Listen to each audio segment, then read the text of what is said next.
വ്യാസായ വിഷ്ണുരൂപായ വിഷ്ണവേ പ്രഭ വിഷ്ണവേ.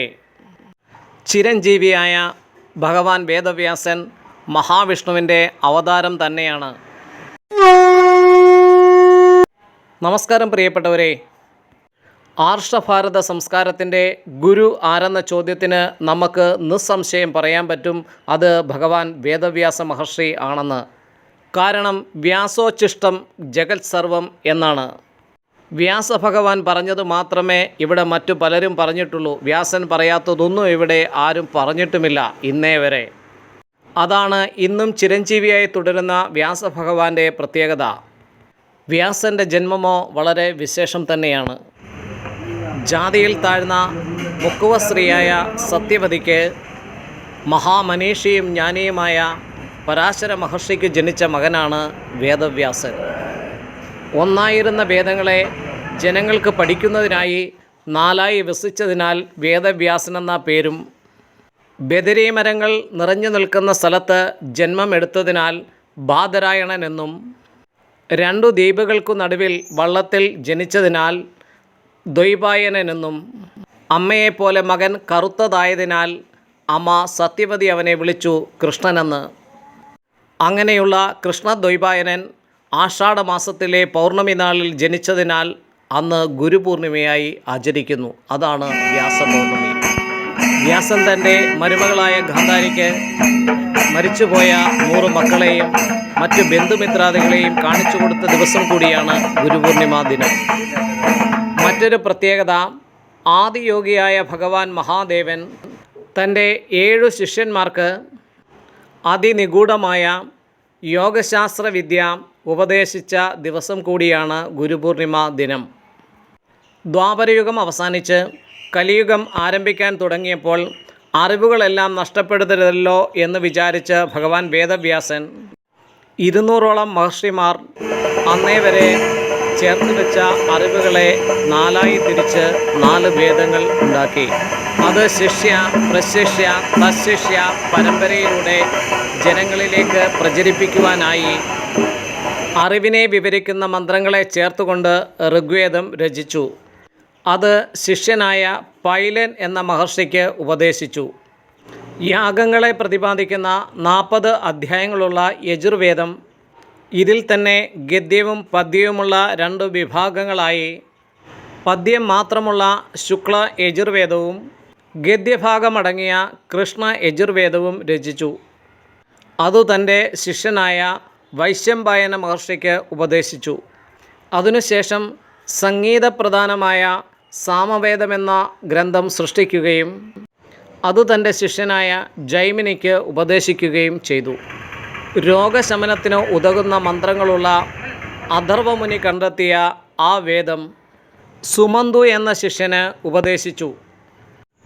വേദസാരങ്ങളെ ഉൾക്കൊള്ളിച്ചുകൊണ്ട് പഞ്ചമവേദം എന്ന തരത്തിൽ 1,00,000ഓളം ശ്ലോകങ്ങളുള്ള ലക്ഷോപലക്ഷം കഥാപാത്രങ്ങളുള്ള പല തലമുറകളുടെ കഥകൾ പറയുന്ന മഹാഭാരതം എന്ന ശ്രേഷ്ഠമായ ഗ്രന്ഥം ലോകത്തിന് സമ്മാനിച്ചു. വ്യാസൻ തൻ്റെ തന്നെ കഥ വളരെ സത്യസന്ധമായി പറയുന്ന ഒരു മഹത് ഗ്രന്ഥമാണ് മഹാഭാരതം. ഇന്നേ വരെ അതേപോലെ ഒരു ഗ്രന്ഥം ലോക ചരിത്രത്തിൽ ഉണ്ടായിട്ടില്ല. മഹാഭാരതത്തിൻ്റെ അവസാനം വ്യാസൻ പറഞ്ഞു, ഇതിലുള്ളതൊക്കെയും ഈ ലോകത്ത് ഉണ്ടാവും, ഇതിലില്ലാത്തതൊന്നും ഈ ലോകത്ത് ഉണ്ടാവുകയുമില്ല എന്നാണ്. മഹാഭാരതം ചതുർവിധ പുരുഷാർത്ഥങ്ങളെ നമ്മൾക്ക് പറഞ്ഞു തരുന്നു. ധർമ്മം, അർത്ഥം, കാമം, മോക്ഷം എന്നിവയാണ് ചതുർവിധ പുരുഷാർത്ഥങ്ങൾ. കൗരവ പാണ്ഡവ കഥയിലൂടെ നമ്മൾക്ക് വ്യാസമഹർഷി പറഞ്ഞു തരുന്നു, ധർമ്മമാർഗത്തിലൂടെ വേണം അർത്ഥം, ധനം സമ്പാദിക്കുവാൻ എന്ന്.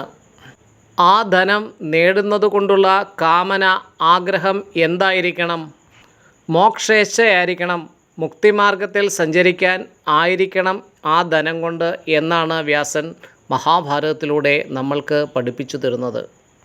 കലികാലത്തെ ജനങ്ങൾക്ക് പഠിക്കാൻ കുറച്ചുകൂടി ലളിതമായി ഭക്തിരസം കലർത്തി ഒരു ദേവനെ പ്രധാന മൂർത്തി ആരാധ്യമായി സങ്കല്പിച്ചുകൊണ്ട് 18 പുരാണങ്ങൾ വ്യാസമഹർഷി രചിച്ചു. ഞാനെന്നും എനിക്കെന്നും എൻ്റേതെന്നുമുള്ള അഹന്ത മമതകളിൽപ്പെട്ട് തിരക്ക് രോഗം പിടിപെട്ട് നടക്കുന്ന ജീവന്മാർക്ക് കലികാലത്ത് ഒരുപാട് ഗ്രന്ഥങ്ങൾ പഠിക്കാൻ സമയമുണ്ടാകില്ല എന്ന് നേരത്തെ തന്നെ തിരിച്ചറിഞ്ഞ വ്യാസൻ മഹാഭാരതത്തിൽ അവിടെയും ഇവിടെയുമായി മാത്രം പറഞ്ഞ ഭഗവാൻ ശ്രീകൃഷ്ണൻ്റെ ലീലകൾ മുഴുവനായും ഉൾക്കൊള്ളിച്ചുകൊണ്ട് കലികാലത്തെ ജീവന്മാരുടെ മുക്തിക്ക് വേണ്ടി ഈ ഒരു ഗ്രന്ഥമെങ്കിലും പഠിക്കട്ടെ എന്നുള്ള ചിന്തയിൽ ശ്രീമദ് ഭാഗവതം ധ്യാനാവസ്ഥയിൽ രചിച്ചു. ബ്രഹ്മതത്വത്തെ മാത്രം വർണ്ണിക്കുന്ന ബ്രഹ്മസൂത്രം എന്ന കൃതി രചിച്ചതും വ്യാസഭഗവാൻ തന്നെയാണ്. അദ്വയ താരക ഉപനിഷത്തിൽ പറയുന്നത് ഗുരു എന്ന വാക്കിനർത്ഥം അജ്ഞാനമാകുന്ന അന്ധകാരത്തെ നീക്കി ജ്ഞാനമാകുന്ന വെളിച്ചം നൽകുന്നത് എന്നാണ്. രാത്രിയുടെ അന്ധകാരത്തെ നീക്കി ഗുരുപൂർണിമയിൽ ചന്ദ്രൻ പ്രകാശം പരത്തുന്നത് പോലെ നമ്മുടെ ദൈവങ്ങൾക്കും മഹാഗുരുക്കന്മാർക്കും വരെ ഗുരു ഉണ്ടായിരുന്നു. ഭഗവാൻ ശ്രീരാമചന്ദ്ര മഹാപ്രഭുവിൻ്റെ ഗുരുക്കന്മാരായിരുന്നു വസിഷ്ഠ മഹർഷിയും വിശ്വാമിത്ര മഹർഷിയും. ശ്രീകൃഷ്ണ പരമാത്മാവിൻ്റെ ഗുരുവായിരുന്നു സാന്ദീപനി മഹർഷി. നല്ല ശിഷ്യന്മാരെ സൃഷ്ടിക്കാൻ നല്ല ഗുരുക്കന്മാർക്ക് കഴിഞ്ഞിരുന്നു. ഭഗവാൻ ശ്രീരാമകൃഷ്ണ പരമഹംസൻ്റെ ശിഷ്യനായിരുന്നു ലോകം കീഴടക്കിയ സ്വാമി വിവേകാനന്ദൻ. 14 സെൻറ്റ് സ്ഥലത്ത് 45 വർഷത്തോളം എങ്ങും പോകാതെ ആത്മാരാമനായി കഴിഞ്ഞിരുന്ന ബ്രഹ്മശ്രീ നീലകണ്ഠ ഗുരുപാദരുടെ പ്രിയ ശിഷ്യനാണ് ജഗദ്ഗുരു സ്വാമി സത്യാനന്ദ സരസ്വതി തൃപ്പാദങ്ങൾ. ഗുരുവെന്നത് ഒരു വ്യക്തിയല്ല, അത് അറിവ് നേടുന്ന ഒരു പ്രക്രിയയാണ്. അമ്മയാണ് നമ്മുടെ ആദ്യത്തെ ഗുരു, അച്ഛനും നമ്മൾക്ക് ഗുരുവാണ്. അതേപോലെ ഒരു ഗുരുവിൽ നമ്മൾക്ക് അച്ഛനെയും അമ്മയെയും ഗുരുവിനെയും ദർശിക്കാനും സാധിക്കും.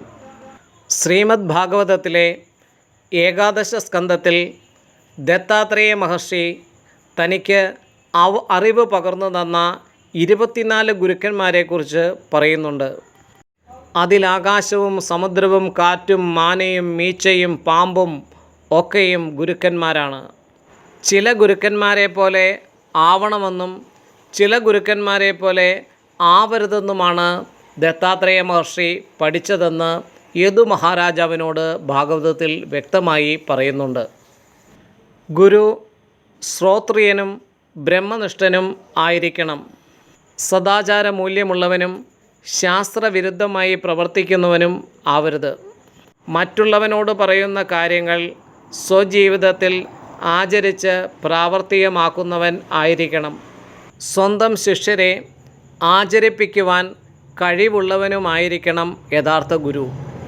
ഗുരുവിനുള്ള ദക്ഷിണ എന്നാൽ നമ്മൾ പഠിച്ച കാര്യങ്ങൾ സ്വജീവിതത്തിൽ പ്രാവർത്തികമാക്കുകയും ദക്ഷിണ ജ്ഞാന സന്ദേശ എന്ന് പറയുന്നത് പോലെ പഠിച്ചത് മറ്റുള്ളവർക്ക് പറഞ്ഞു കൊടുക്കുകയും ചെയ്യുന്നതാണ് ഗുരുദക്ഷിണ. ശാരീരികവും ഭൗതികവുമായി എത്രമാത്രം വളർന്നു എന്നുള്ളതല്ല, സത്കർമ്മങ്ങളിൽ നമ്മൾ എത്രമാത്രം വളർന്നു എന്നുള്ളതാണ് ഓരോ വ്യക്തിയും അറിയേണ്ടത്, ചിന്തിക്കേണ്ടത്. ശരി പ്രിയപ്പെട്ടവരെ, നല്ലൊരു ദിവസം ആശംസിച്ചുകൊണ്ട് ലോകാ സമസ്ത സുഖിനോ ഭവന്തു. ഓം ശാന്തി ശാന്തി ശാന്തി. ഓം സദ്ഗുരുഭ്യോ നമഃ. ഹരി ഓം ഹരി ഓം. ജയ് സീതാറാം.